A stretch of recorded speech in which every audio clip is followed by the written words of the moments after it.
I need to get that. You're one of us. Ain't it fun? Ain't it fun? Ain't it fun? Ain't it fun?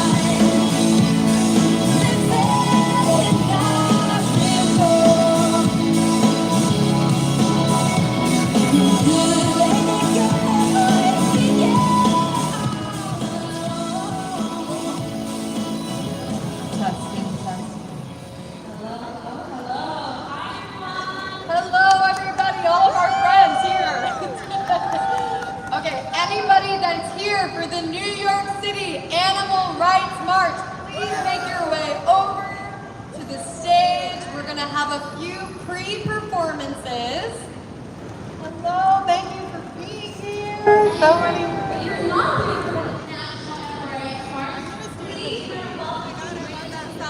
That is so beautiful. Put it in my backpack, maybe somewhere So where from it's accessible. 12:30 to 1, we have some pre-performances. And so without further ado, we would like to welcome Kirk. He is an activist, a musician, and he has a really amazing song he's going to play for you. Kirk!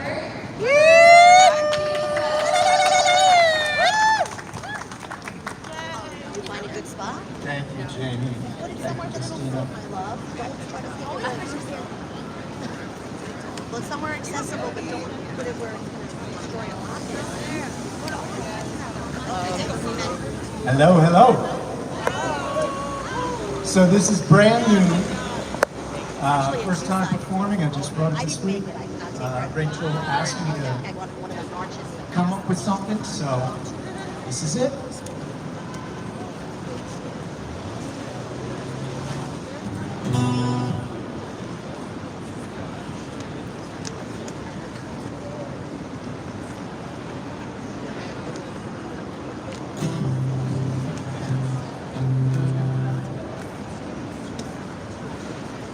It's no wonder why you cannot see all is true. You wrap yourself in twisted lies to feed your own deceit. You put yourself in the heart. You think that's what you need. But all I know is wonder why you cannot see what's in your eyes. You don't take a second glance. The same self-centered soul dance. Move way beyond the greed to receive. You preach to me about peace and love, where hypocrisy is like a glove, when your nourishment depends on this tree. I still wonder why you cannot feel deep inside. Wake up, wake up. It's not too late to see the light. A new day is dawning. It's time to make right by our species, for the planet and her creatures. It's up to us. Don't throw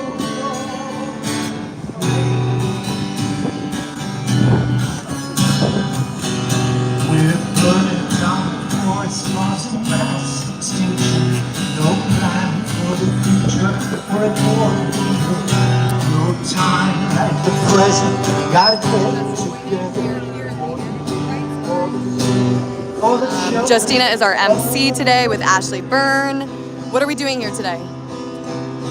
Standing up for the animals, raising our voices for them, having a good time, and hopefully learning a thing from each other and getting inspired. Amazing. And so today we just have a few pre-performances. Kirk is performing a song right now. And we also have a We the Free event happening here where we're showing people standard practices in the meat, dairy, and egg industries. And so we have some amazing activists that constantly speak up and are here taking their time off to be a voice for the animals, to amplify their voices. So we have this footage is showing happy animals, this footage is showing animals in farms and enslaved, and so we're saying, which world do we want to create? Which world do we want to be a part of? So I'll turn it around. Hello, everybody. Thank you for joining. So if you can't be here today at the New York City Animal Rights March, we can have you here on live. So thank you so much for joining. So let me get back up on stage. Hold on. Woo! Thank you, Kurt. Thank you. Christina, I need to give you a hug. Hello. Let me just introduce. Okay. Thank you, Kurt. Let's give it up again for Kurt. It takes a lot of courage to be vulnerable and share your art, let alone speaking up for animals. So thank you to all of you who are showing up here and sharing your art and speaking up for the animals. Up next, we have Ventoro. For 4 years, Vicky has been a dedicated vegan activist, driven by the realities of animal exploitation. His activism began in Sicily, Italy, and later expanded to the New York scene, where he's been participating in demos for Anonymous for the Voiceless, Protest, and We the Free. As a musician and songwriter for over a decade, he has now combined his two passions to create songs and for the vegan movement, shining a light on the victims of human supremacy, and his new song is called Nothing at All. Please give it up for Vittorio! We don't know where he is. Vittorio? Okay, well, I wrote a song, and it's very simple, and repeat after me. It's called We Don't Eat Animals. And we just say that over and over again. We don't eat animals, we don't eat animals, we don't eat animals, no, no, no, no, no, no, no, no. We don't eat animals, we don't eat animals, we don't eat animals, no, no, no, no, no, no, no, Spanish, no. no como animals, no como animals, no como animals, no, French. and then, yeah, I don't know French, but you continue on in different languages to unite each other in the simple message of we don't eat animals. We'll leave you guys on the edge of your seats for now and instead introduce Vicky Vittorio.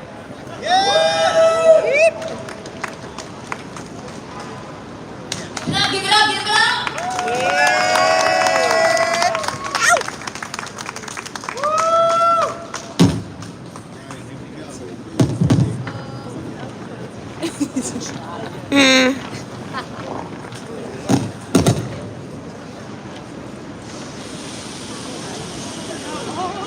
Vittorio is about to perform, everybody. He's a singer-songwriter from Italy, and this is our pre-show before we begin the speaker section of the Animal Rights March. So there's so many people here today to stand up for the animals. We have about 500 people coming. Can I plug this? So everybody's just starting to arrive right now.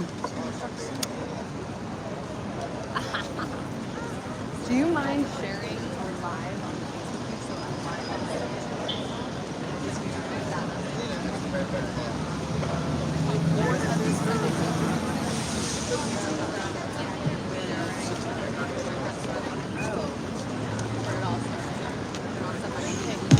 You're what?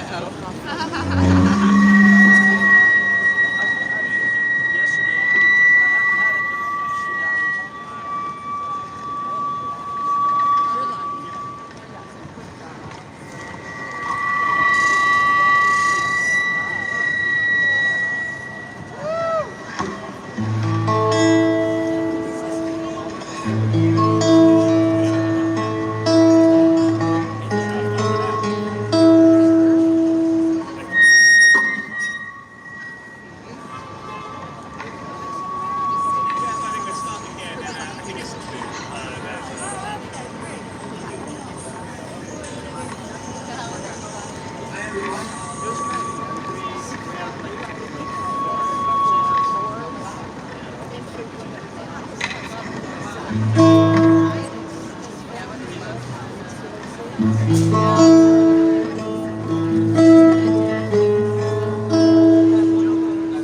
it was just we're having some technical issues, right? I think it's the guitar.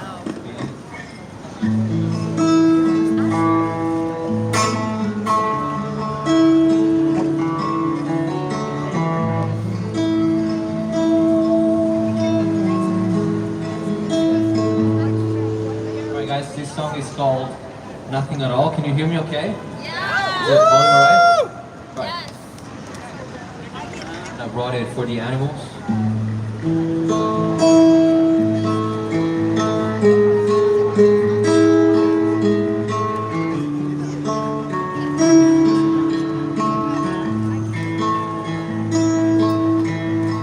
Imagine suffocating to your last breath, to trailing, exploding deep inside your chest. Breathless burdens out of control. You smash your own head against the wall. It's the worst pain you feel before you drop off. Sometimes you don't die till the knife sets your throat. Now the blood is seeping into your mouth as they drag you around to be hung upside down. It's being fake as you navigate. Nothing but less, just less than nothing around. In the flesh, inside of a plastic train. Nothing but wool, inside of a pillow. Nothing but breast milk to pour in a coffee. No, nothing but less, just less than nothing at all. Nothing but flesh inside of a sushi. Nothing but skin inside of a basket. Nothing but eggs to use into breakfast. Nothing but less, just less than nothing at all. Nothing but shows inside of a patio. Nothing but fur inside of a jacket. Nothing but numbers zooming on a gamble. Nothing but less, just less than nothing at all.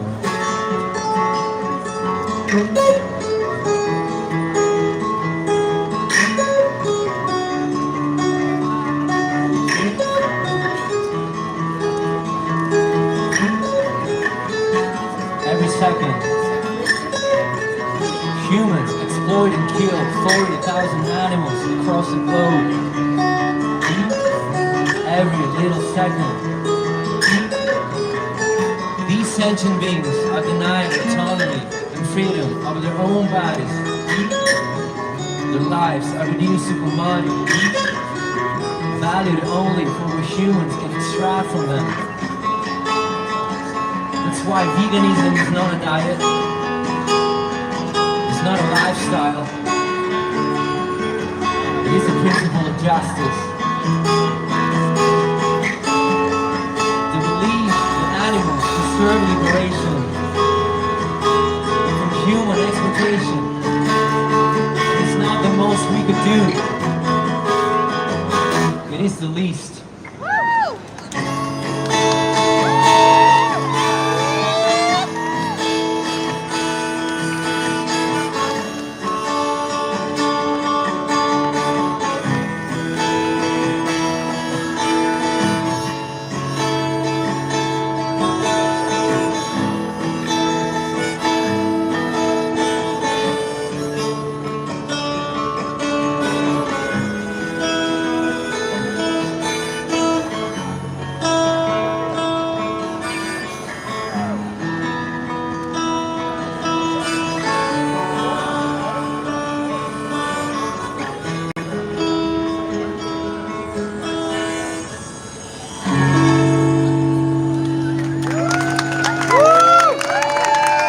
Thank you so much. Thank you, Jamie and Rachel, for having me. My name is Vicky. This song is called Nothing at All, and it's out there for the animals. Have a good March.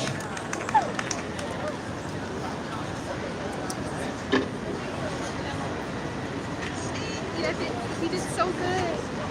So we miss Hello, you. everybody. We have another person that's going to show you all the little creation that we have. Is this on? Yeah, okay, that's better. Yeah. introducing Nye Class, Adita Burnkrant. She is the founder of NYC and has, for many, many decades, have stood up for animal rights. She is a key voice in the movement here in New York City and throughout the world. I'm sure she's going to inspire so many people as she always does. And without further ado, Adita Burnkrant! Thank you, everyone. Who's happy to be rising up to speak out for animals today? Yeah. So, as you know, hi Curtis. As you know, NYC for a very long time has been working to shut down the abusive, unsafe horse carriages. We just had, days ago, more horses running wild, nearly killing people in the park, horses dropping dead. So I'm just going to ask for you all to take your phone out. This will take 2 seconds. The reason we are still fighting as hard as possible to ban horse carriages because this one person, Speaker Adrienne Adams, who has all the power over the elected officials, is blocking Riders' Law. So what we need to do to get this passed this year is for everyone to give her a call Monday morning and say, stop blocking Riders' Law. This is what New Yorkers want. We want Riders' Law. We want a hearing. We want it passed. So her number is, ready everyone? If you could get your phones out, 718-206-2068. And you can also go to our website, take action there. This is just a really easy thing we can do to finally save these horses, you know, relocate them to sanctuaries where they can run free and be taken out of harm's way. Horses are meant to run free, but when they run free in Manhattan, what happens? We have tragedies. That just happened on Labor Day. It's going to keep happening. So many of you have heard me say this for a long time, but we really now have momentum to pass this. So just take 2 minutes Monday morning, make the phone call to Speaker Adrienne Adams, and that can help us win this. Thank you.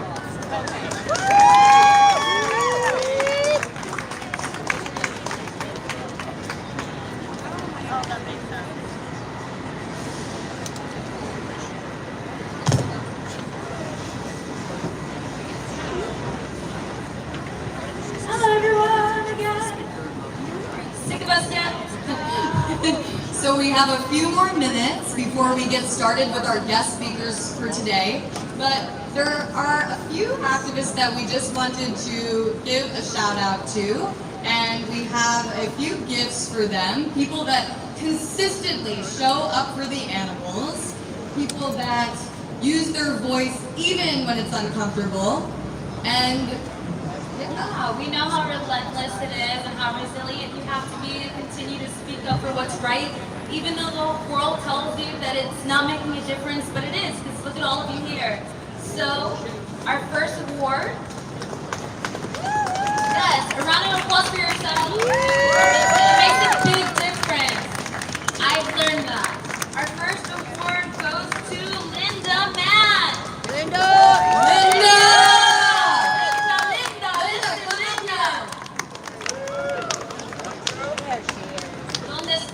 Linda is always out and about. She's a little badass. Thank you so much for all that you do, Linda.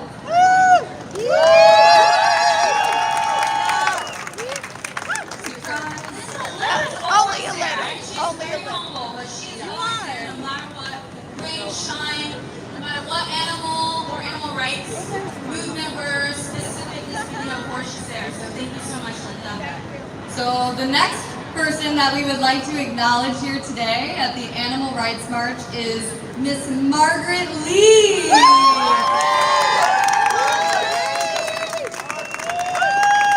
Thank you so much, Margaret. Margaret, you can find her usually feeding the birds in the park. She is at every single protest, and she is such a kind, compassionate voice for the animals. So thank you so much, Margaret.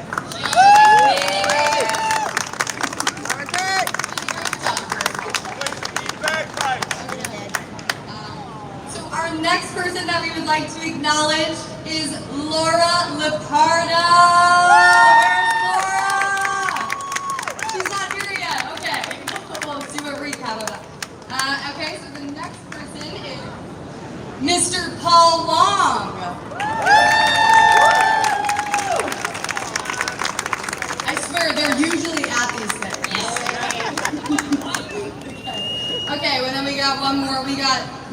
John DeBecker.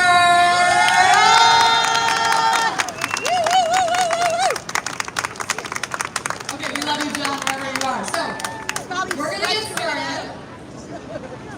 Introducing 2025 New York City Animal Rights March, baby. Today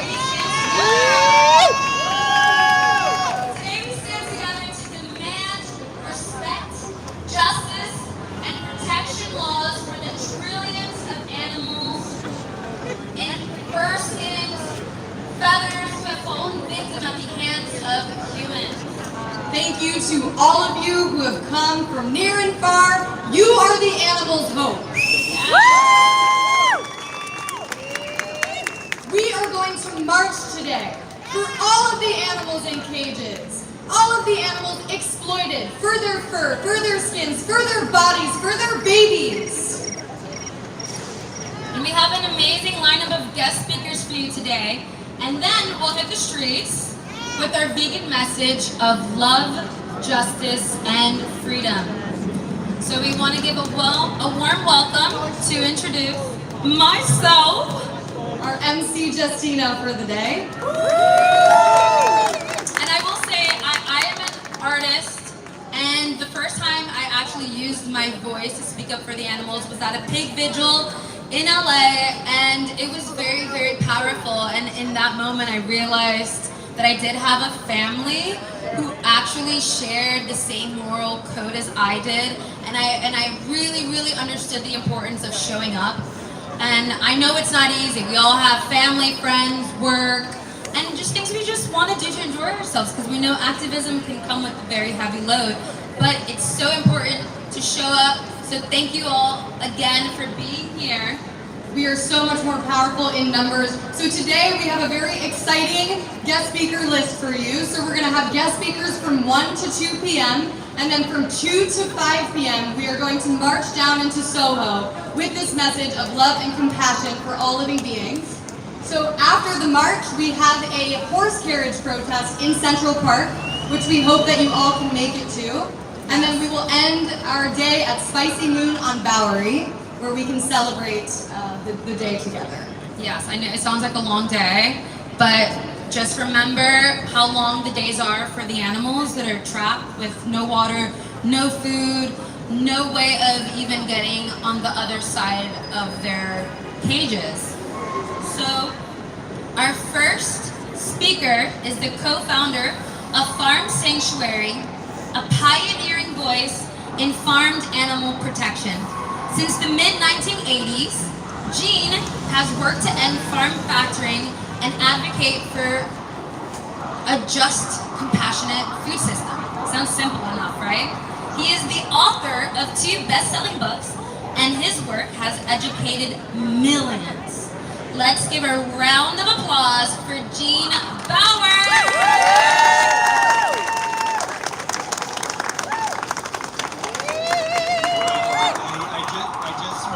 Open up by saying it's a privilege to be here with people who care, people who want to make a positive difference, and working for those.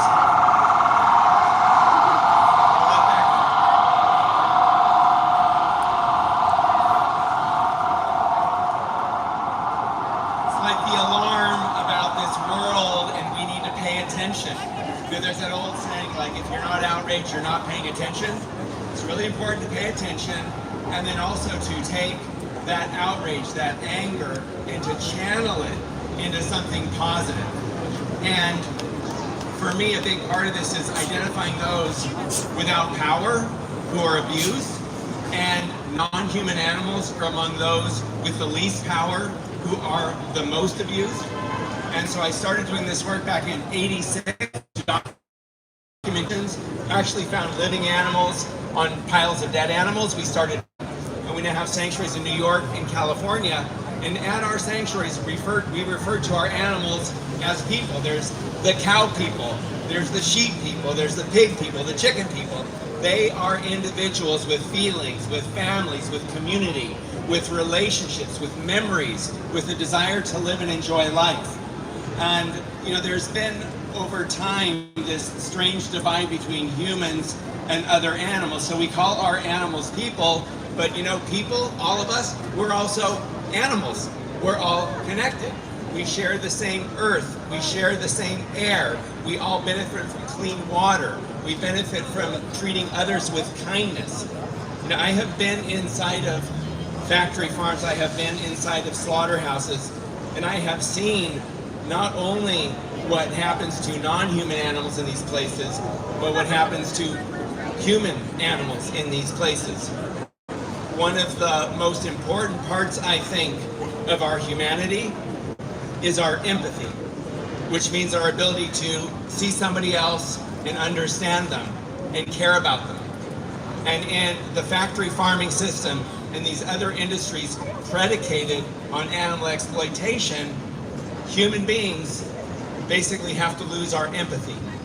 And when we lose our empathy, we also start doing other things that are leading to the immense problems we see in the world, which is to denigrate those who are less powerful, who we see as less deserving of our concern.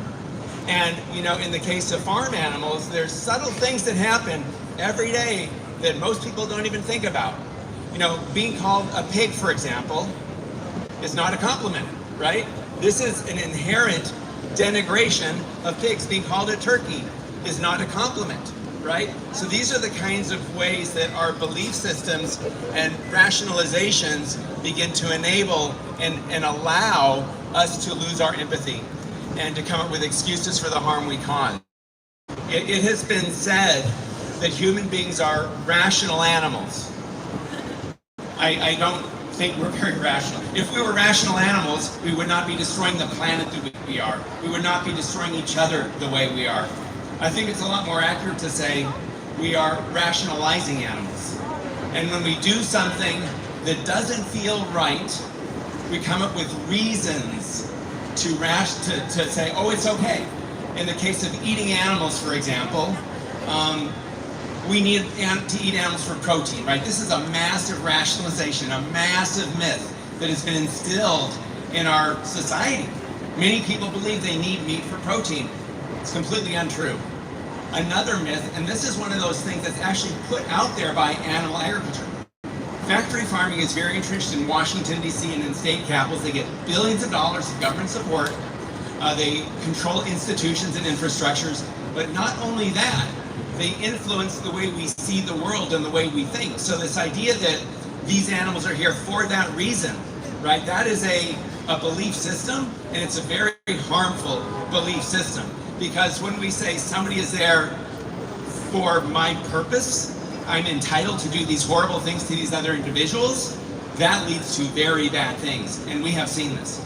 So the way we treat other animals has massive implications for the individuals, but also for communities, for people who work in these places, for people who live near factory farms, who literally have manure being spread into the air and getting onto their homes, consumers who don't have access to healthy food. We could feed more people with less land and fewer resources by shifting to growing plants instead of animals. In this country, 10 times more acreage is used to feed farm animals than to feed people. So we're exploiting 10 billion animals for food, then wildlife is being decimated. There was a survey done of mammals on Earth. Only 4% of the mammals on Earth, 4% now live in the wild because we're devastating ecosystems, and a big part of that is animal agriculture. So each of us every day makes choices about what we eat. Those choices have profound impacts on our own well-being, but also on other animals on the earth. And I'll just sort of close with a story that illustrates the individuality and the social nature of other animals. So as I mentioned earlier, I started back in the 80s investigating factory farms, and we started rescuing animals, so we have sanctuaries. I was at a stockyard in upstate New York. I came across this calf who was too sick to walk. He was practically comatose. He was in an alleyway left to die. His eyes were sunken in. And I asked the stockyard worker, what's going on with this calf? And he said, matter of factly, I've got to bury him later today. So I said, well, what if I take him off your hands? And he said, sure. So I brought this calf to a nearby veterinarian, she looked at him, said he's very sick, it's going to cost a lot more than he's worth. And you know, to me, and I said, well, to me this is not about economics, this is about helping an individual. And after a while, the veterinarian, it's helping an individual, it's helping somebody else, it's seeing somebody else, caring for somebody else. That's empathy, right? But the veterinarians in the industry see these individuals as commodities, as economic investments. And if an animal's worth $10, you're not going to spend $50 on it, right? So this is the mindset of agribusiness. So anyway, the vet finally gives him intravenous fluids. I bring him back to the sanctuary. I take care of him. And slowly the light starts coming into his eyes. He's slowly able to lift his head and then to stand. He was able to start suckling from a bottle, and I'm thinking, okay, we're home free here. You know, usually when a calf shows this urge and is able to stand, it's a really good sign. But he wasn't thriving, he wasn't happy, and I wondered, what's wrong? Why is this guy not doing well? And I realized he needed to be with his people, the cows.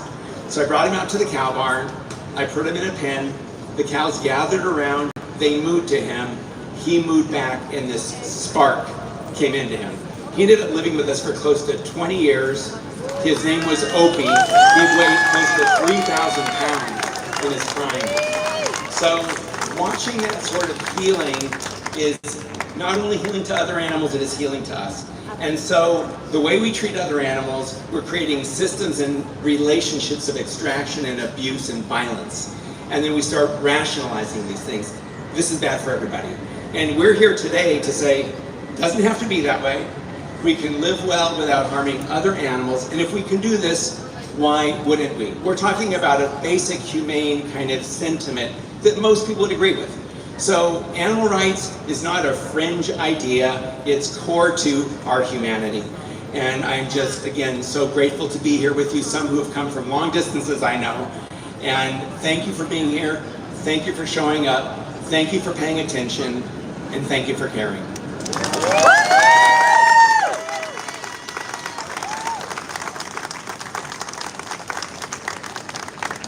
Thank you so much, Gene. Our next guest, put my Mercy for Animals container down. Our next guest is a founding press officer with the North American Animal Liberation Press Office, which serves as a publicity arm for undergoing animal liberation activists. He is a trauma surgeon, and he has a 30-year history as a grassroots activist and seeks to promote direct action strategies and the struggles for animal liberation. Let's give it up for Jerry Vlasic.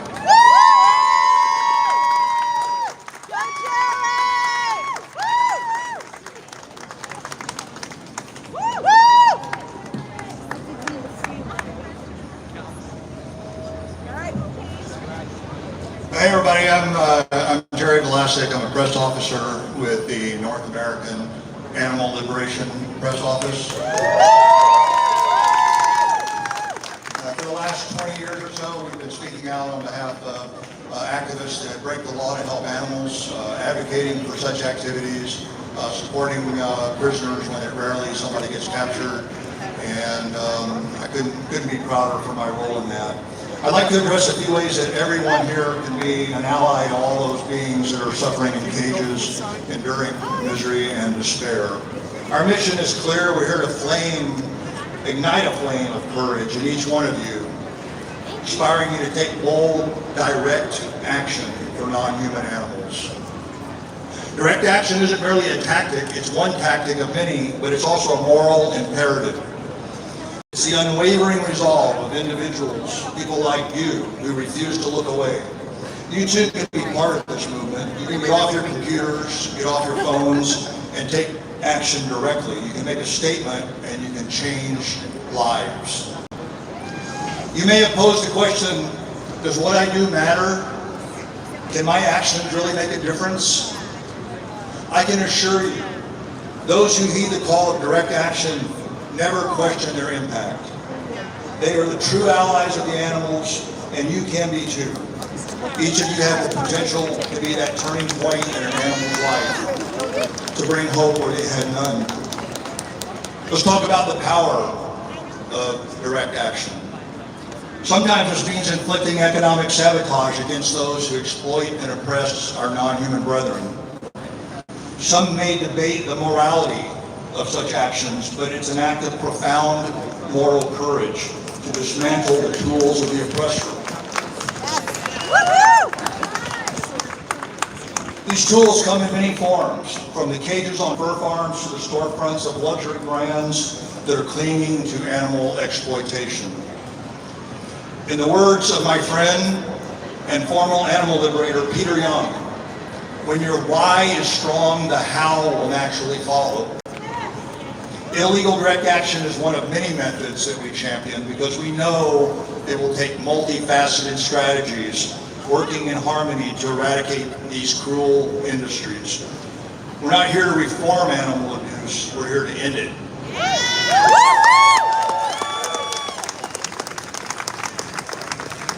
All of you can create a powerful underground movement that complements the visible efforts happening every single day.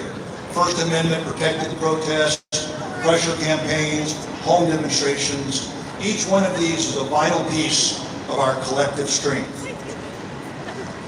Every brand that profits from animal suffering must confront the question, is it worth it? It's up to us to ensure they feel the weight of that question. As a movement, we possess undeniable strengths, our diverse strategies, our solidarity, and our unwavering motivation. We have to rise above the challenges that include the obstacles in our path, like division, self-interest, and fear.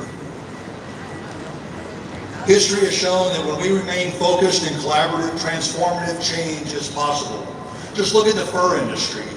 Time and time again, we have severely wounded it. But now we must not falter. The fur industry is on the ropes. For the first time ever, fewer than 1 million animals were killed for their skins in the United States last year. Still way too many. But from historical highs of 6, 8, 10 million animals down to less than 1 million, we're making some real progress. And we have two arms. We have the supply side, which is where people get busy on fur farms and liberate animals and inflict economic damages on people who profit from hurting animals.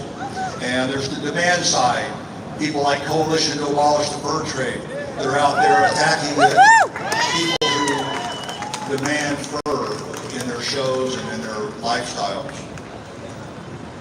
The time to act is now, though. We have them on the ropes. We can win this in the United States, and what happens in the United States follows elsewhere in the world.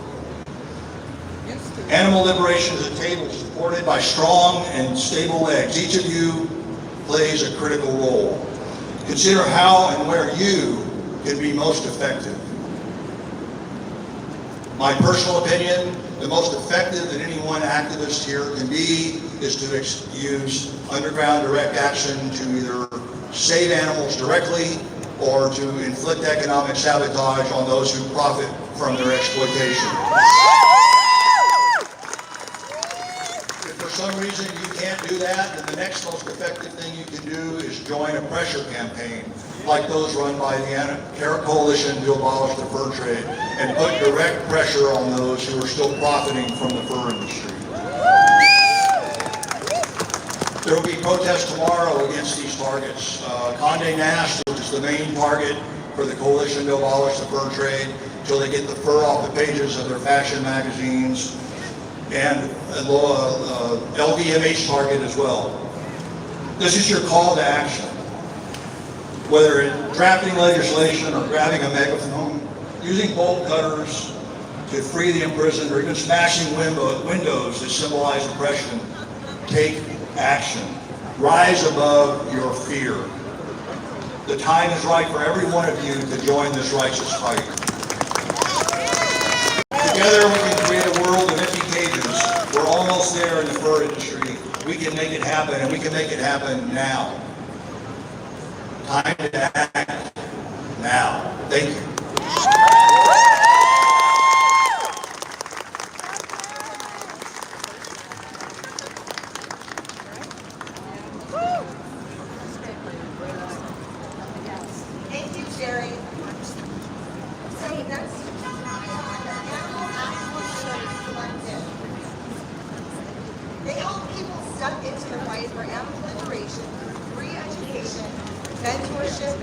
community.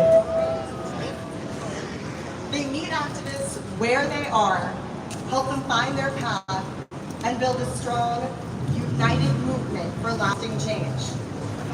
Their convergences throughout the United States have had a significant impact on helping to win pressure campaigns. Please welcome Animal Activism Collective.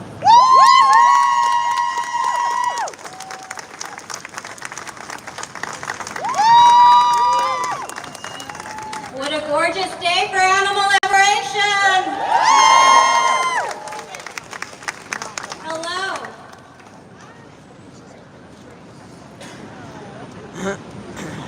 Thank you for being considerate of my height.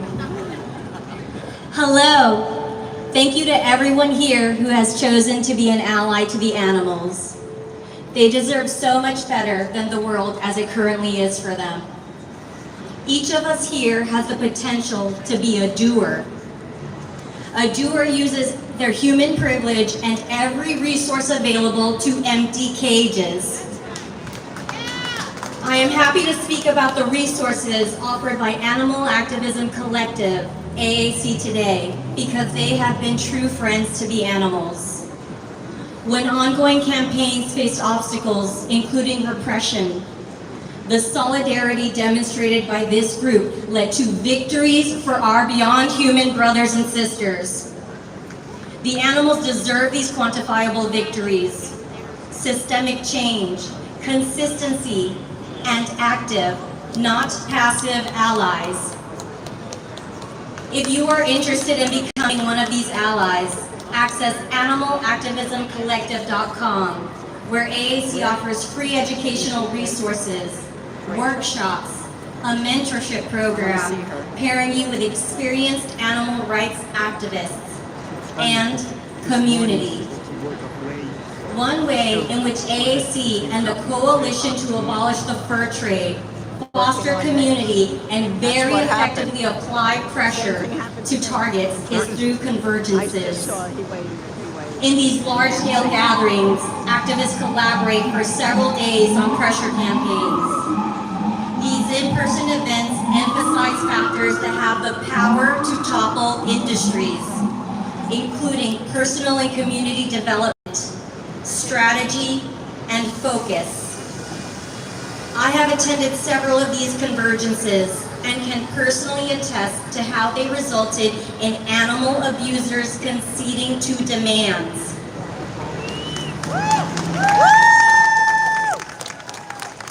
At these events, we have a unique opportunity to learn from some of the strongest and most experienced activists.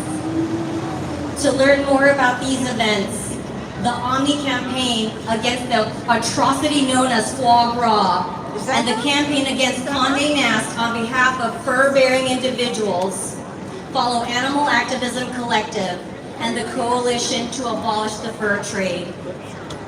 Take the momentum and relationships fostered here today and demonstrate year-round consistency. There is a problem that is prevalent and widely accepted on this earth. That problem is animal exploitation, but we will not accept it.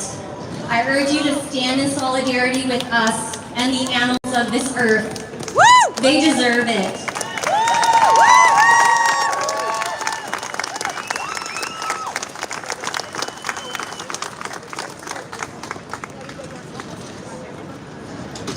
Hello! So thank you so much.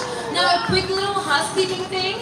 If everyone could just pivot a little more center, because we're getting told that we're blocking the street this way and we want to see all your beautiful faces in front of us.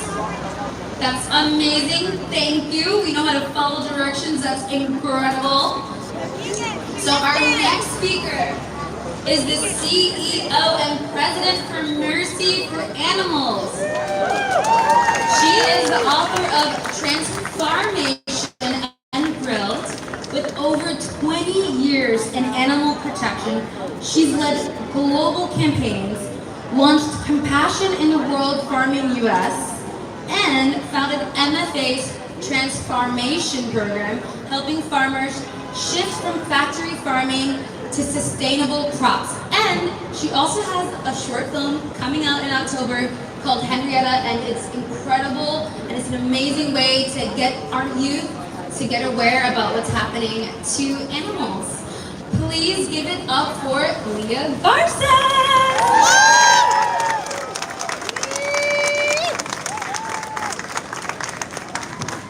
How's everybody doing? All right, on the count of three, I want you to say animal liberation. Ready? So everyone hears us. Ready? 1, 2, 3. Animal liberation! If you're standing here today, you are amazing. Despite all the chaos in the world, all the uncertainty, you are here because you share the common value. We believe that animals deserve better. For some reason, our species has decided to arbitrarily allow some animals to share our homes and our beds, and others to be trapped in cages and crates and warehouses. And I have no doubt that future generations will look back with absolute shock. They won't understand, why did we keep animals like that? Why were some animals given our compassion and others were denied? Our work is full of challenges. I'm sure you all feel that more than ever today.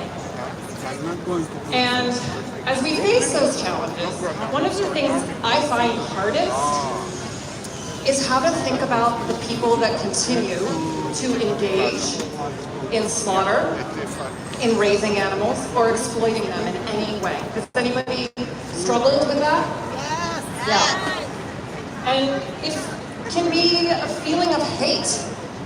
And for the first part of my activism, I spent a lot of time angry. Has anybody been angry before? Oh, hell yeah! Hell yeah!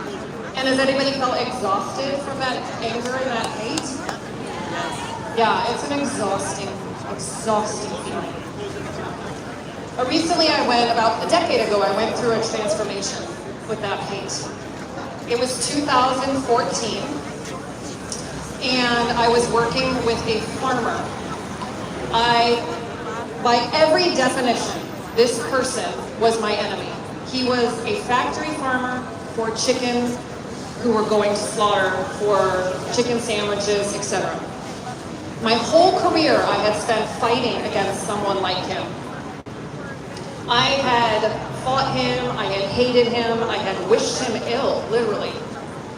And now I was finding myself at his home, in his living room, discussing why had he chosen this path. And as I was sitting there listening to him, his name is Craig Watts,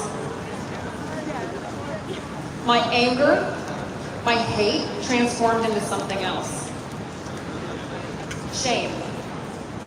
I was ashamed I had never once put myself in his shoes and thought, really, why would someone choose this?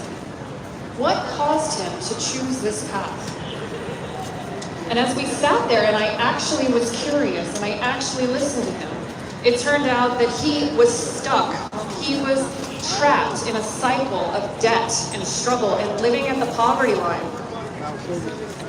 And together, we ended up working on a video that went viral. It ended up in the New York Times. It ended up across the world. In 24 hours, it had 1 million views, which in 2014 was a really big deal. And this led me to open my mind and my heart to think, who else is out there that we could be allies with that I'm not tapping into? Because he is now a farmer, an ex-chicken factory farmer, who is fighting side by side with me to end the exploitation of animals. This led me to think about and study Martin Luther King's nonviolent philosophy. And he says that we have to seek to defeat injustice or evil, not people. Not people. He says that we have to win them over, not win over them, not crush them. And through this thinking, I started to reach out to slaughterhouse workers and more factory farmers and be curious and try to understand, why do people engage?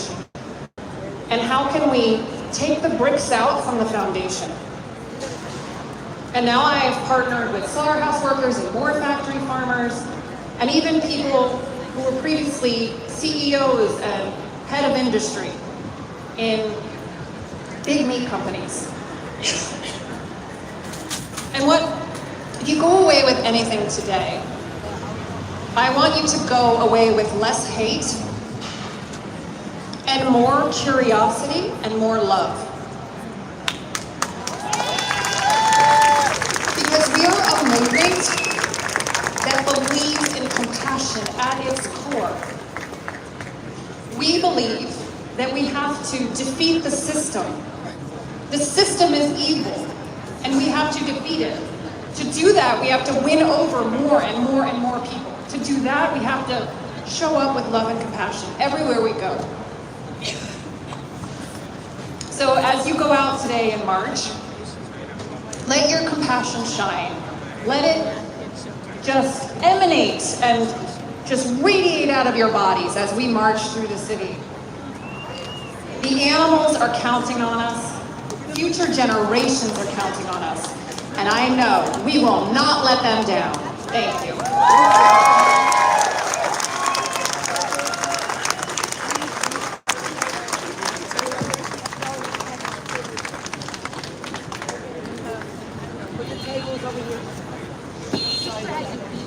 So much, Leah. Next, we have Nemanja Golubovich. He is the CEO and founder of Kale My Name, an award-winning restaurant in Chicago. He's the creator and host of Kale Crew, the most watched show on Unchained TV, the host of the podcast Extraordinary with Neiman.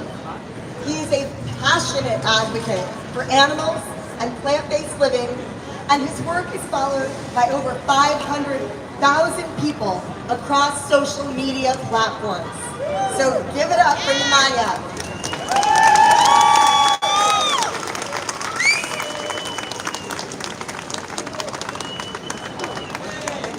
Hello, wow, so many beautiful people, I love that. My name is Nemanja Golubovich, for those of you who do not know me. I am a CEO and founder of a 100% vegan restaurant in Chicago. Called Kill My Name, Kill My Name. We gotta all eat more kale, it's good for you. I immigrated to this country 10 years ago, and I really did not know that I'm gonna be in the restaurant industry. But just like every immigrant, I got the first job that I could get, and it was a restaurant industry. And it was a restaurant that was serving heavily meat. And that's what inspired my journey to transition more into the plant-based first diet.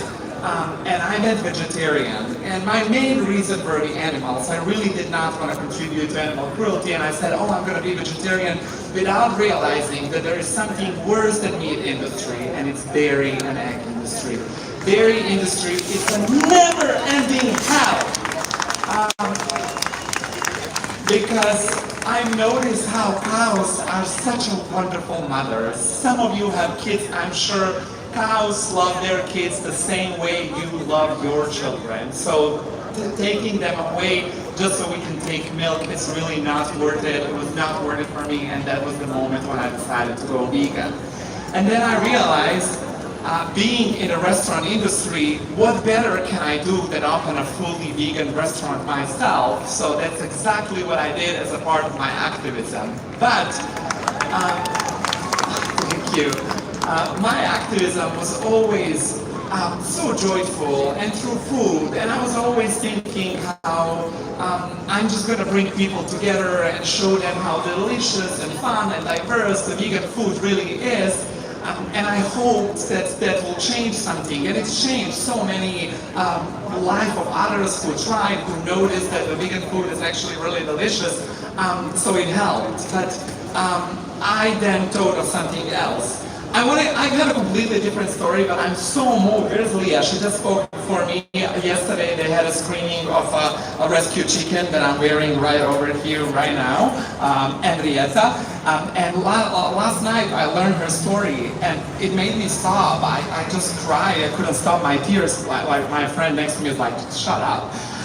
And the reason I cried so much is because she had the happy ending. She got a family, she got a love, but in my mind I thought of a billion other chickens who never see the light of a day. And I just thought how all of them could be equally joyful and equally create bond with humans and create friendships, but they were never given that chance. And it really moved me.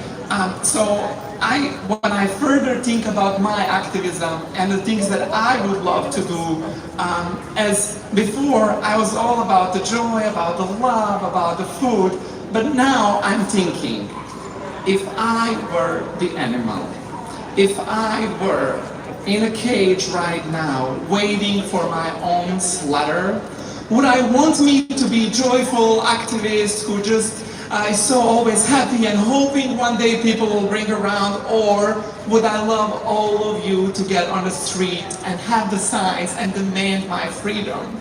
I would love, if I were the animal, that you are the people who are defending me.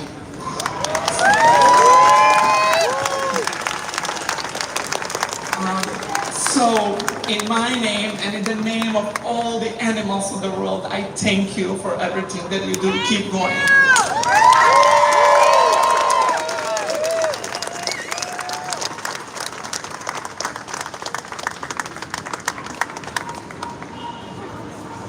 Oh my God. It's gonna make me cry. Well, since we don't want to cry quite yet, our next guest is a comedian and content creator. She's dedicated her platform to educating and inspiring others through humor. T's mission is not to preach, but to offer a fun, approachable way for people to understand why choosing kindness to animals matters. And the first moment I saw her content, I became an instant fan. So give a big welcome of applause for T. Sanders!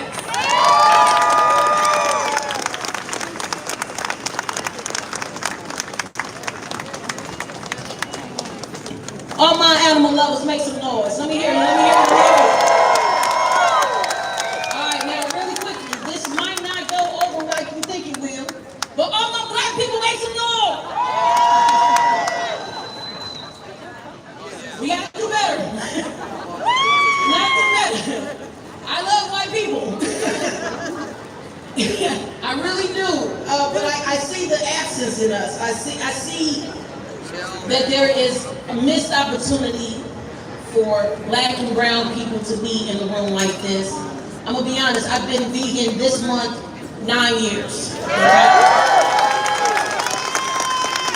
Don't clap too soon, because up until like 2 weeks ago, I wanted to ride a horse.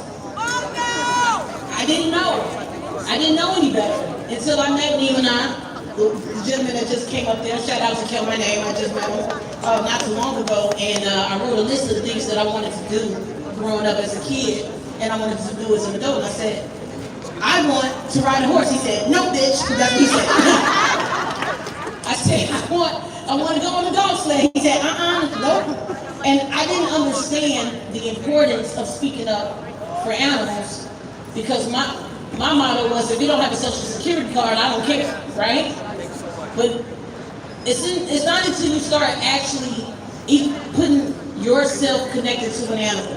So for black people, we've been caged. For black people, it wasn't up until like 50 years ago, we didn't have rights, right? And no one spoke up for us until it became too late. And now we're working backwards. So for all of you guys out here, for the Nina Haas of the crew, you guys are doing very, very well speaking up for animals. And now, my dreams of riding horses have gone away. Right? Now, I don't know if I want to get close to one yet. I'm still kind of terrified. but it takes a bunch to change a lot of needs. And I think moving forward, I want to make it more of an advocate. I want to become more of an advocate. You know, wait, no pressure, too much pressure. I already don't eat them, you know what I mean? But continue to share that passion, continue to push forward, continue to make it funny though, because you guys can be a little aggressive.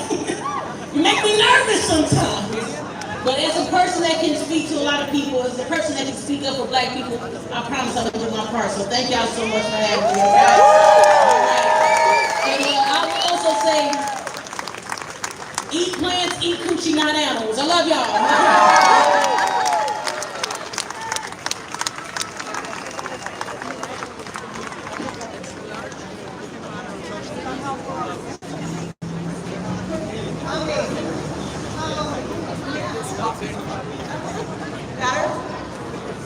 What a day to lose my voice.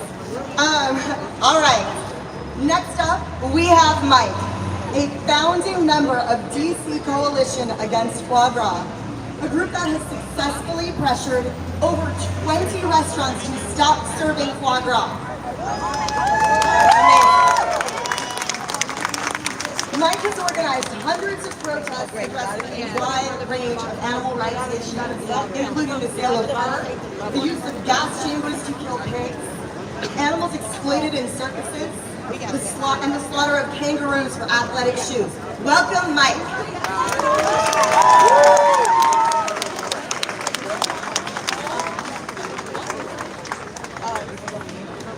What up, everyone?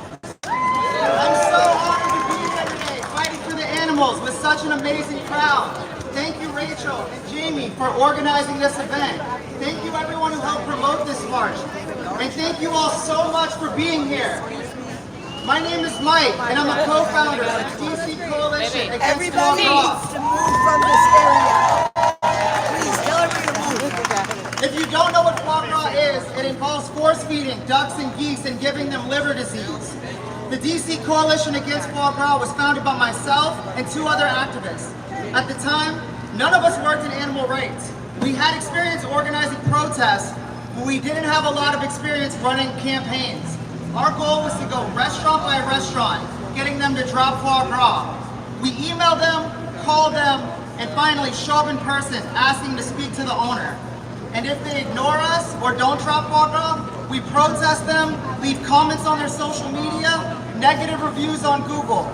Our first target was a restaurant called Kinship. Kinship was stubborn, and we ended up protesting them for nearly a year. Near the end of our campaign against them, they sued us. They accused us of harassment, and 3 of our activists had to go to court. We ended up winning that lawsuit, and Kinship had to pay our legal fees. And to this day, Kinship has never put foie gras back on their menu. But let's recap. We started a campaign with little experience, and to this point, we spent an entire year on 1 restaurant, and we got sued. We had every excuse to throw in the towel. We had every excuse to give up, but we didn't. We learned valuable lessons and evolved as we went. And out of the 44 restaurants that were serving foie gras in DC when we started, I am proud to announce that 30 restaurants in DC have dropped foie gras because of our efforts. Most of them drop after they receive a few emails from us because they don't want the smoke. Most of the others have dropped after only a few protests. One in particular stands out to me. We always go inside before our first protest and try to give them one more chance to drop foie gras. They usually tell us to get out or that the owner isn't there, but this time they told us to wait. They came back and told us to follow them into a back room, and there was the owner. He told us he was willing to give us a policy, and he sent us an email promising to never serve foie gras again right there in front of us.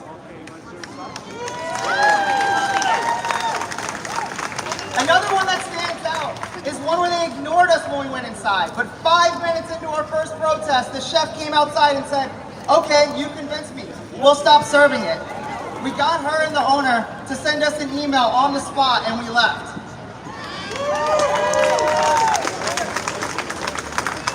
For one of our more recent campaigns, the restaurant took foie gras off their menu after our first protest. But it is important that they agree to never serve it again. So we continue to protest them because they refuse to commit to that. We ended up protesting them for 7 months. I was worried that we would never get a policy and that we were wasting our time since there were so many other restaurants that currently had it on their menu. But we dug in and we kept fighting. We increased the frequency of our protests, and out of the blue, in the middle of one of our protests, one of the managers came out and told us to check our email. And there it was, a commitment to never serve foie gras again.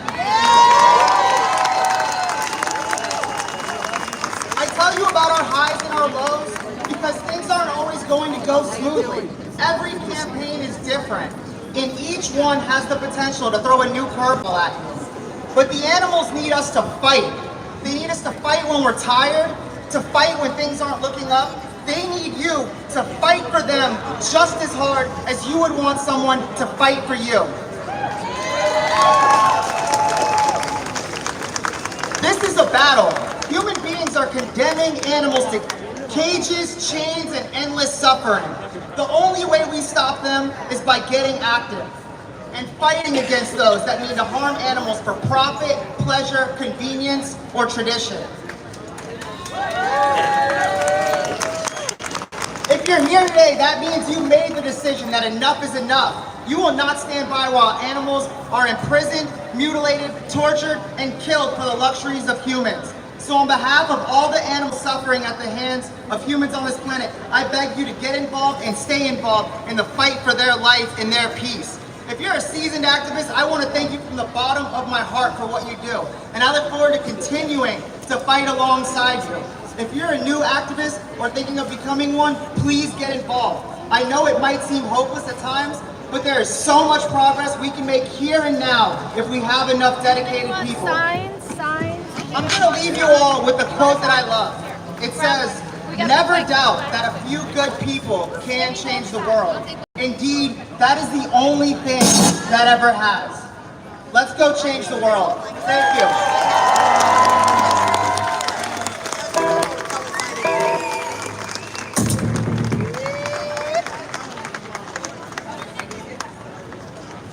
Thank you so much, Mike. It's so important.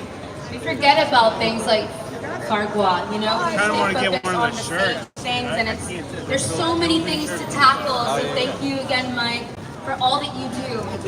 Our next performer is a rock star Filipino-American duo based in New York City, blending electronic rock with an avant-garde edge. Through their music and platform, they aim to spark compassion, raise awareness, and encourage conscious choices, using creative expression as a bridge to reconnect people with empathy and the world around them. Please welcome Turbo Gras!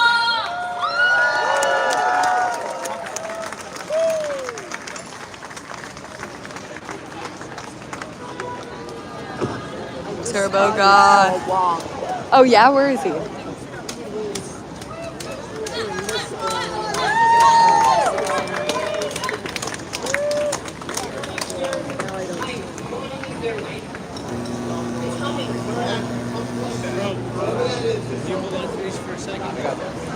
Okay, what the hell is up, everybody? We are here at the Animal Rights March in New York City. You are watching us live, and we have a performance from Turbo coming up right now. Exactly what's happening. No filter, just what's really happening. And What happened? hopefully inspire more people to wake up. We've been vegan since 2017, and I've just recently been more aware about what's happening, and it gets overwhelming, but it's not about us, it's about the animals, it's about what's right and just what's right and standing up for what's right. That's it. So thank you guys for being here. We're Turbo Gras.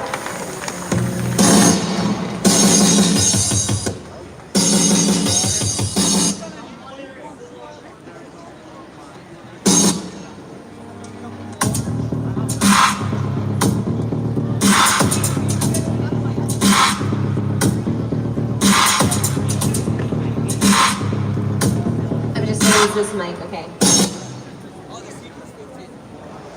I love you so much, Rachel. Thank you so much for all that you do. Thank you, everybody, for being here. This song is called International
everybody.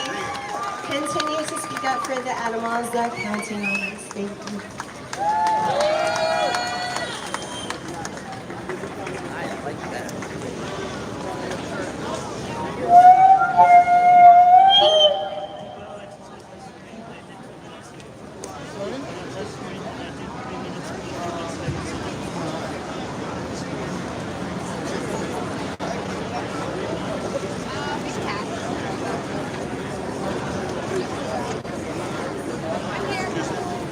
I'm here.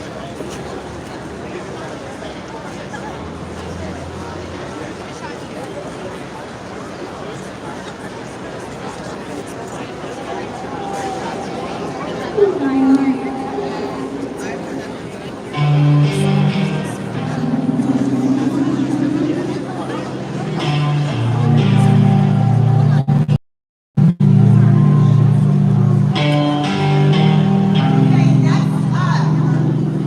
Joe Duplantier, a Grammy Award-winning lead vocalist of metal band Gojira, internationally acclaimed band known for its environmental and animal rights advocacy. Joe has been vegan since 2014 and urges fans to forego meat and animal products worldwide. Welcome, Joe.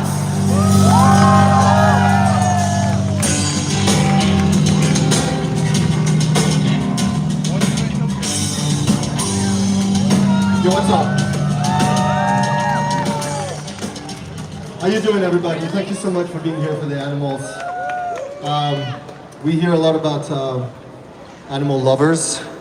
We don't need to love animals to show them respect and decency.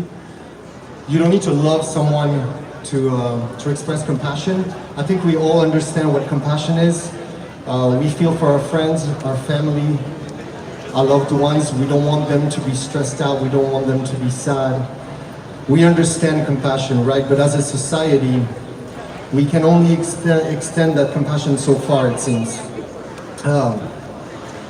If we can feel that compassion and expand it to people that we don't know, people off the streets or people from different countries with different cultures and languages, then it's already a far stretch for us, it seems, or at least for a lot of us. And expanding that respect and that basic compassion to animals is the next step for the evolution of our society. Not too long ago, we were also a bunch of herds here and there on the planet, catching foods with our own hands and stuff like that. But things have changed.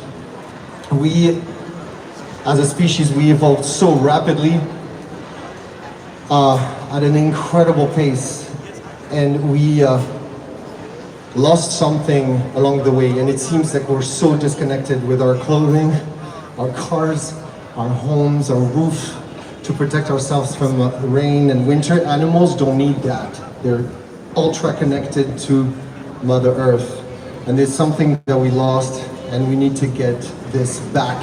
And I'm so glad to see that there's a few people here. I mean, it's a pretty decent crowd for to show up for animal rights. It seems like it's at the bottom of the list of our priorities, and yet it's so crucial. It is not a trend. It is not a silly idea. It's not being too sensitive. It's being human, from my part. Expressing compassion and decency towards animals that, by the way, are so beautiful and graceful. They can do a lot of stuff. They're super awesome. They can fly. They can run super fast. They can dig. And we need to dig oil, burn it in a plane or in a big machine to go through the sky and pollute and destroy everything around us. Animals don't do that shit. We need to learn from them. We need to look at them. We need to respect them. I know that you guys already know that, but it's good to remind ourselves that we're not fucking crazy for standing here today in the street. So thank you so much. We have a bunch of hardcore activists here that are showing us the way and inspire us every day to think and to see through the propaganda that is imposed on us and on the younger generations. So we need examples. We need people to remind us that this is not normal. Animals spend their entire lives in tiny little cages, deprived of space, of daylight, of oxygen sometimes, of decent food, of their babies, of their parents, of their tribe, of their group. I'm just shaking, thinking what they're going through right now as we speak. Millions and millions of animals are being decapitated as we speak. And the numbers go beyond imagination. 83 billion land animals and 2 to 3 trillion fish every year that we use for food. This needs to stop. for many reasons. If there's a karma, we're toast. The spirituality that we carry in us cannot work with using animals in a way or another. And I think we all know that. And I remember myself becoming a vegan about 10 years ago, and before that being a vegetarian, but I remember a time where I was myself very disconnected from the simple truth, and it took me a while to make the freaking connection. Because every time I would walk in a supermarket and see body parts wrapped in plastic on shelves, I was eating meat at the time, but I thought, there's something wrong with this world. There's something wrong with the way we organize things and the way we feed ourselves. And when we think how fast our societies evolved, how fast we changed as a species, no wonder there's some fine-tuning to do and stuff that got away from our attention, and along the way we got lost. And I know I'm preaching the choir here, and I know you guys know that. But it's freaking insane. And I think behind the word vegan, because words are limiting, and when we hear vegan, we hear cliches and we hear the hipsters, the movement. It's more than that. Behind the word vegan, there is the word logic, there is the word compassion. And we heard that word a lot. Again, this word is limiting. But let's grow our compassion. Let's show the way to those who didn't make the connection yet. It doesn't mean we're perfect, but we're seeing this injustice. It is not a trend, it's a revolution. Animal rights is the extension of human rights. Thank you so much for fighting with all your heart. Thank you so much for your support. Thank you so much for holding signs. Thank you guys for listening around. We're talking about animals today. We love our animals, and even when we don't love them, we show them respect. Thank you very much.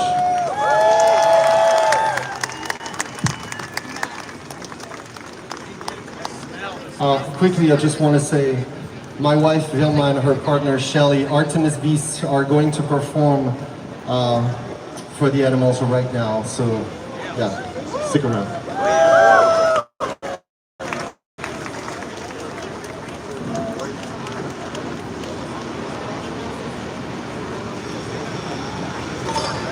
Everyone get pretty, get strong. Never mind. Now we have our next performers. They are a dynamic collaboration between art activist Vilma Duplanter and Shelley Voorhees, who confront speciesism and advocate for animal liberation through visceral embodied arts.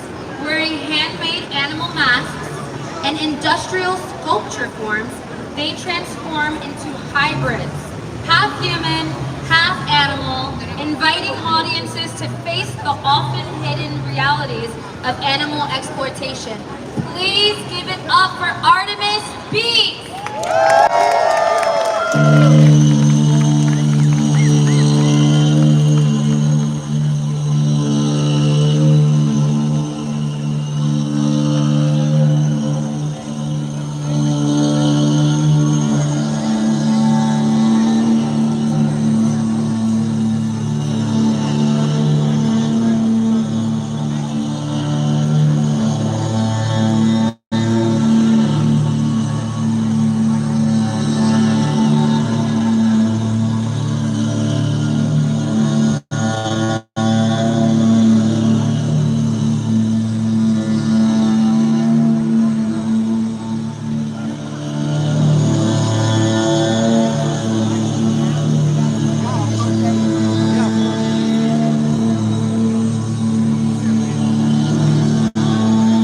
If someone told you you don't have a soul, you don't have a soul, you don't have a soul, you don't have a soul, you don't have a soul.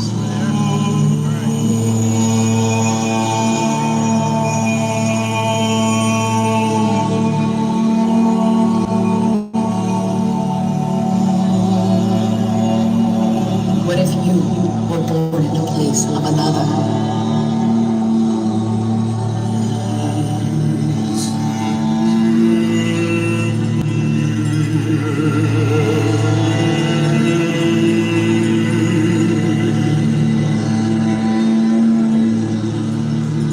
What if someone told you you don't have feelings? What if someone told you you don't feel pain?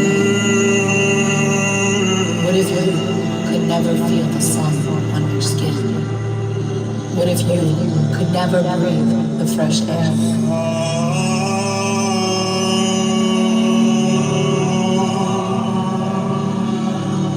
What if someone would be celebrating your pain?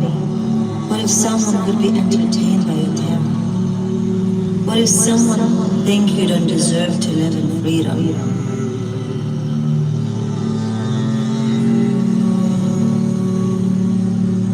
What if someone would cage you, control you, own you? What if you would be born in a slaughterhouse? What if you would be held back with chains and ropes? What if you were born to be eaten?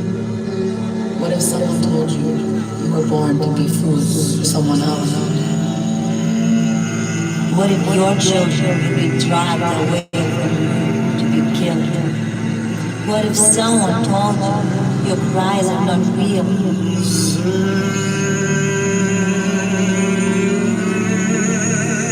What if you would be held back with chains and ropes? What if you would be injected, infected? What if you would be smelling death and waiting for your turn?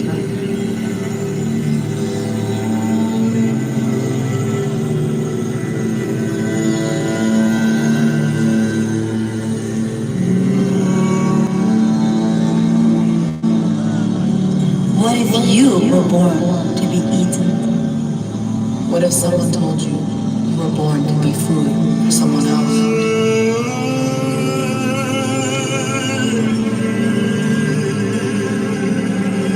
What if your throat would be slit?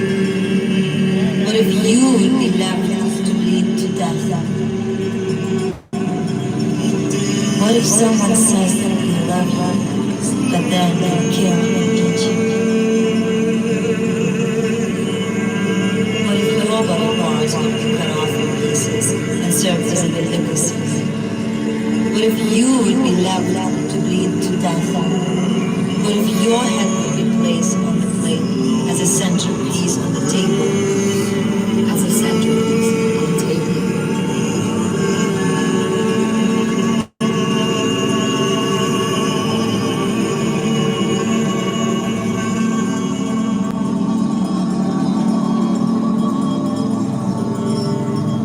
Can humans truly be free if we cage animals?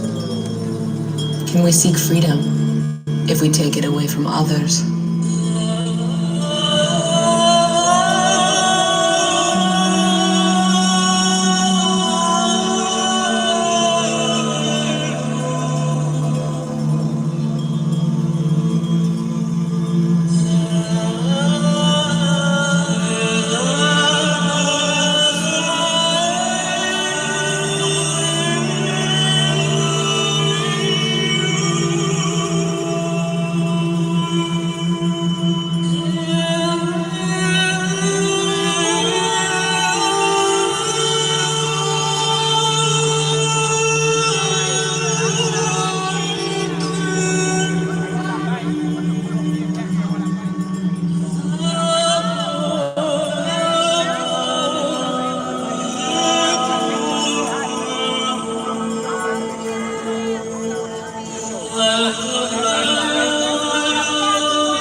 sorry we caged your wild spirit. I'm sorry we doubted the existence of your soul. I'm sorry for every cage you have known. I'm sorry for the chains we have placed around your neck and your spirit. I'm sorry you have no space to move, no room to breathe, or to exist simply. I'm sorry we made you feel like a thing, an object, a shadow. I'm sorry you are born into a body seen only as food, not as life, not as being. I'm sorry we called your murder a meal, your slavery a choice. I'm sorry that eating your flesh we called a tradition. I'm sorry we stole your freedom and called it farming. I'm sorry your pain is unseen, unrecognized. I'm sorry for terrifying hunts we have undertaken.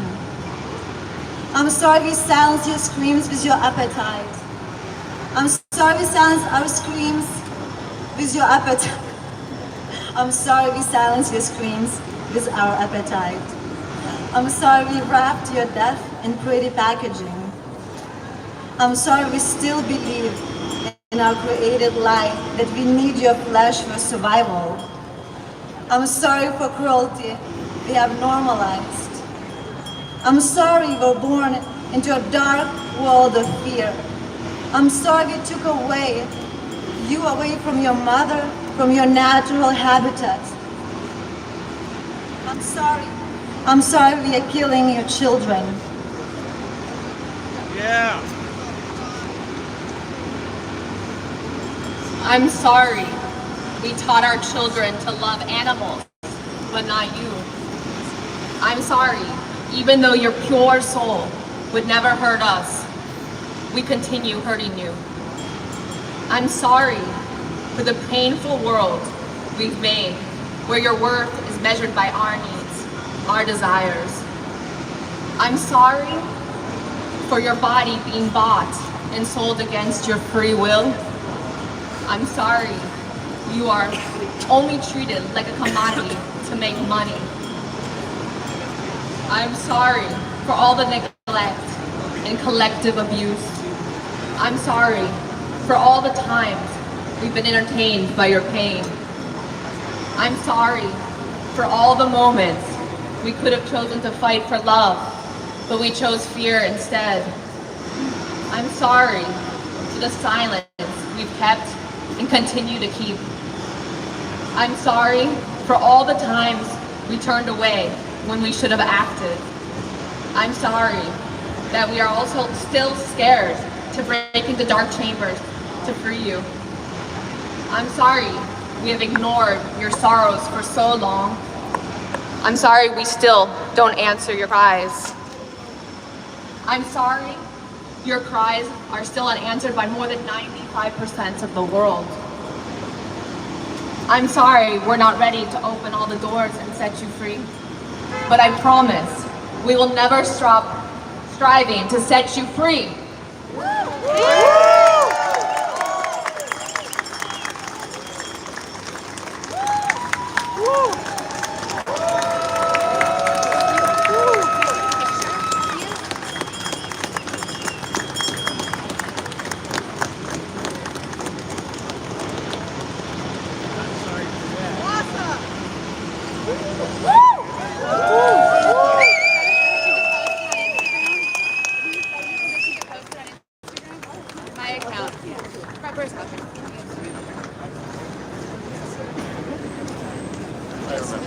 Thank you so much to Artemis Beast. That was incredible.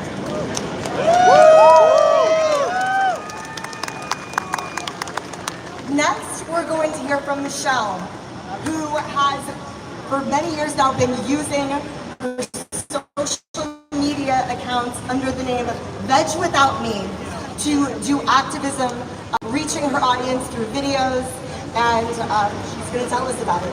Michelle, welcome. Hello, everyone. Thank you for being here today to defend the most overlooked victims of injustice, the animals.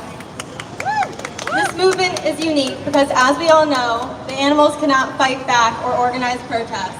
In every other movement, the oppressed can speak for themselves, but the animals are silenced behind walls and cages. We must be their voices, exposing the lies and bringing the truth to light. Every second, around 2,000 animals are trembling in fear and being killed for profit and greed.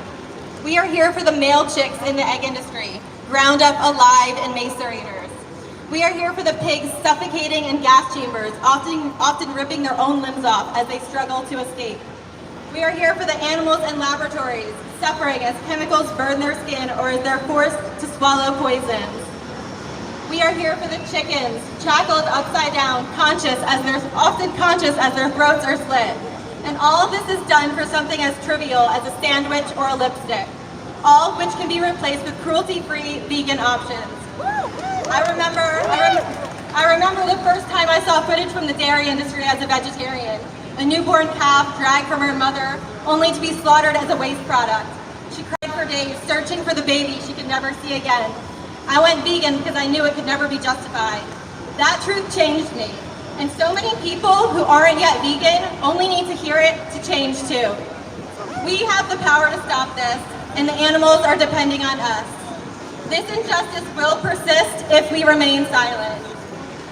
We must have the courage to act for them, because their suffering is far worse than our discomfort and personal disagreements.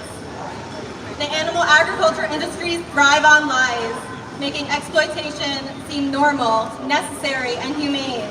But they fear us, because the truth is our greatest weapon, and as long as we work together to share that truth, we will change the world. Thank you.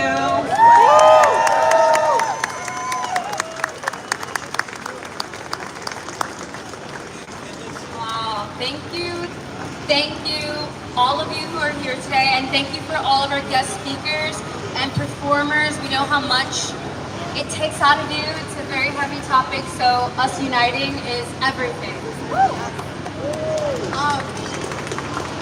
And you know, on that note, we heard from so many people today who are doing activism and getting this message out to a wider audience in so many different ways.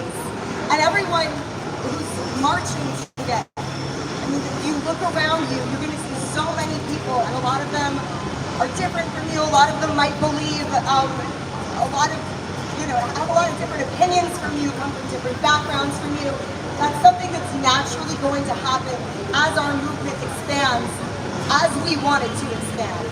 But so as you're marching today, though, look around you and remember that this is your animal rights family. We are so lucky to have each other. And regardless of the things that we might not agree on, what we do agree on is changing the world. Don't ever let anyone tell you that it's not. You are making an impact every time you speak up for animals in any way. And we are coming together today because together we are so powerful. So celebrate that and just appreciate this opportunity today to come together on the thing that we all passionately believe on and are willing to show up for. And know that even when you're out there on your own after we leave today, you always have the backing of this community, this family. And this is just a day to remember that. So thank you all for being here. What Ashley said, please use this day as an opportunity to look to your fellow neighbor and see how you can collaborate to continue to uplift their voices. Use art, use your food, use any sort of platform you have to raise voices. We all have a special part, and we couldn't have done this without Rachel and Jamie. Thank you so much, and we're welcoming our hosts on the stage right now to give us further instructions. Rachel and Jamie.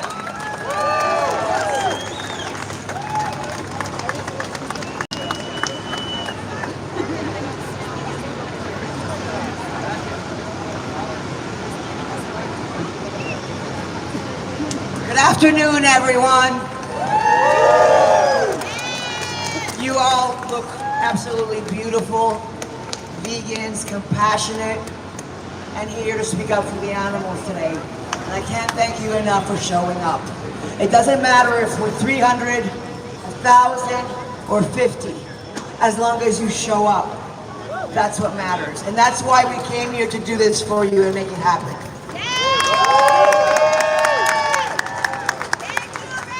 Each and every single one of you, your voice is so important. The animals are thankful for you. I'm thankful for you. Rachel's thankful for you. And every single year we will get out here, we will take to the streets of New York with our message of love, compassion, and freedom for animals.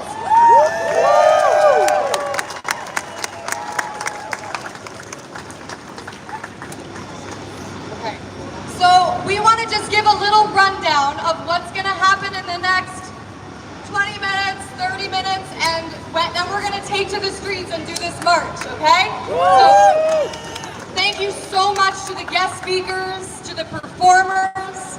Absolutely incredible and so inspiring. Thank you for our videographers, for Spicy Moon, for providing food. We'll be eating there later tonight. And thank you all for traveling far to get here and for being here today. So, what we're going to do is we are going to make sure if you don't have a sign yet, you can get a sign. We have some at the table over here. So these, we have 100 signs over here for anybody who doesn't have a sign. Please come forward, grab one, and you can keep them for forever. These are courtesy of PETA. So please come and get your posters. And also, I just want to say one thing real quick. Please remember to be kind to each other. Please be kind to each other. We are all here to work in unison for the animals. And if we don't, we're never going to achieve animal liberation. So keep in mind, look next to you. Say hi to the person next to you. Tell them you love them. Tell them you love them for fighting for animals. Because, like I always say, peace begins on your plate.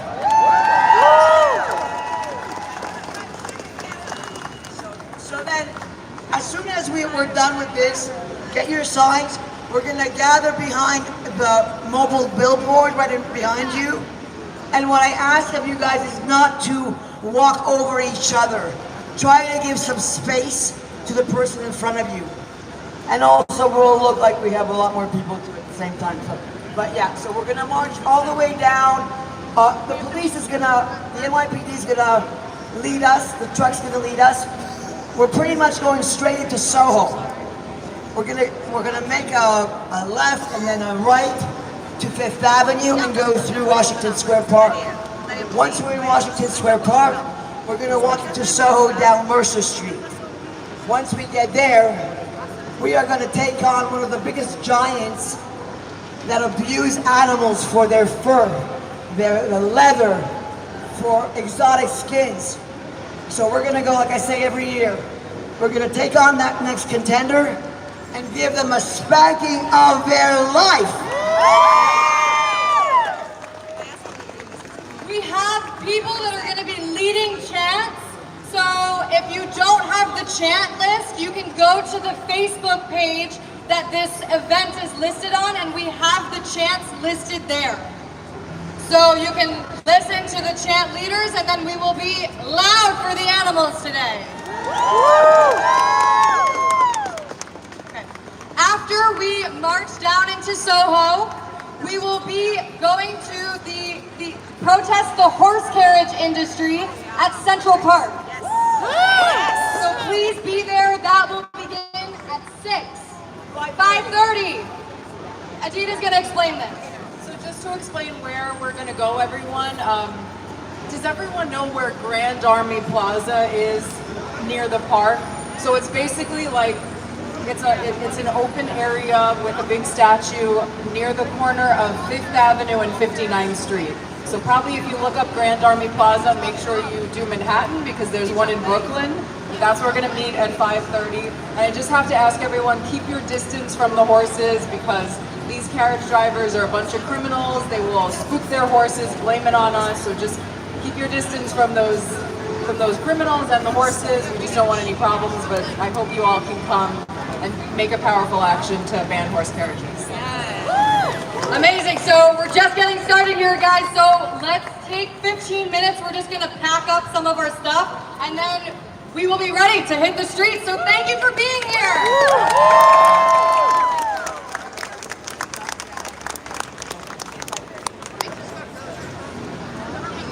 My name's Austin. This is my co-organizer, Myra. We are the chapter organizers for We the Free, which is the fastest growing animal rights organization in the world. If you've ever thought about doing street outreach, if you live in the city, if you live in New Jersey, in Westchester, in Connecticut, in Philadelphia, come find me or Myra and scan this barcode. We meet every 2 weeks right here in the city, and we do street outreach. It's a place where we go to make a difference and to heal together. All right, thank you so much, everybody, for joining here today. We're at the New York City Animal Rights March. We just had some great guest speakers, and we are going to hit the streets in a few minutes. Wish you all were here, but maybe next year. And so we just got to get packing up, so I'm going to say bye for now. But thank you for being vegan and for caring about the animals.